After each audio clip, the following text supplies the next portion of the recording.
Letter to the Prime Minister, the group representing frontline medics says the NHS is broken.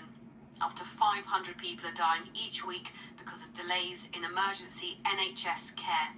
That contrary to reports from Number 10, the NHS does not have enough money. In the real world, you can't get a train, you can't get a doctor's appointment. That's the reality of Britain in 2023.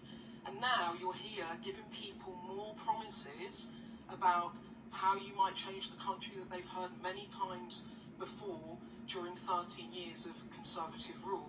My question really is, why should the public believe you're any different to any of your predecessors?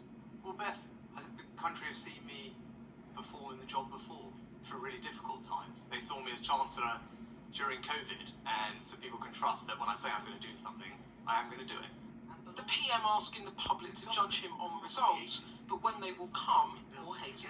In all of these things, look, I've deliberately not put a specific month on each of them because I don't think that's responsible or the right thing to do with goals that are so complicated, where many of the forces that will impact our ability to hit them are out of my control as well.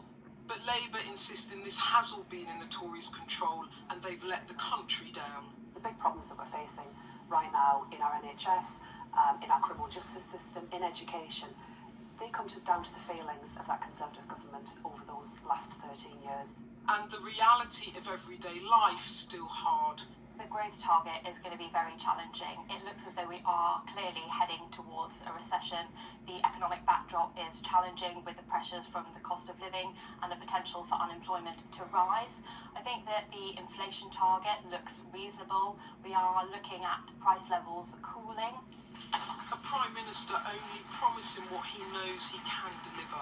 But with the Tories now 20 points behind Labour in the polls, the obvious question is whether what Mr Sunak offered will be anyway near enough.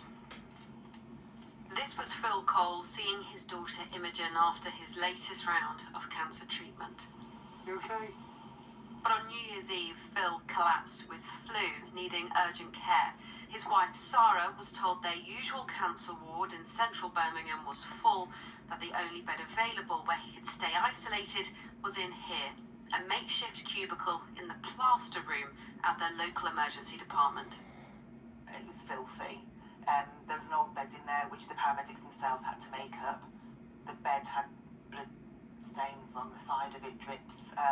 The sink was full of used bits and bobs. The floor was filthy, with stains and tissue paper from previous patients.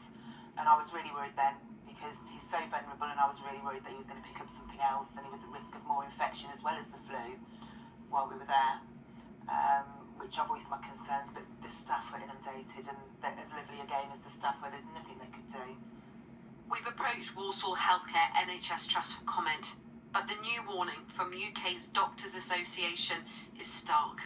In an open letter to the Prime Minister, the group representing frontline medics says the NHS is broken. Staff in hospitals and surgeries across the country have told us they simply cannot cope.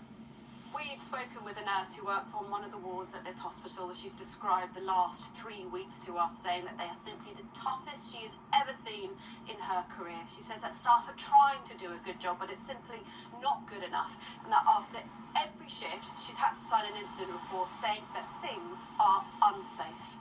This trust told us that demand for their services is very high, that patient safety is a top priority. But there are warnings that even the basics can't be met. Pharmacists say shelves are emptying of common cold and flu medicines due to supply issues. This GP in Cheshire says they've never seen a winter like it, with so many calls and GPs driving the sickest to hospital because ambulances aren't coming. It takes its toll because, everybody, you come to do this job because you want to make a difference. You care. And if you can't, or if you're trying to and you can see that things aren't letting that happen, and you can see that there are people who are going to go and become worse, you want to shout and say, stop, what is going on, why is this going on now? And nobody's listening. There are calls on the government to act urgently for the Prime Minister to recall Parliament for crisis talks. But the government today said it is listening, recruiting record numbers of doctors and putting record levels of funding into the service.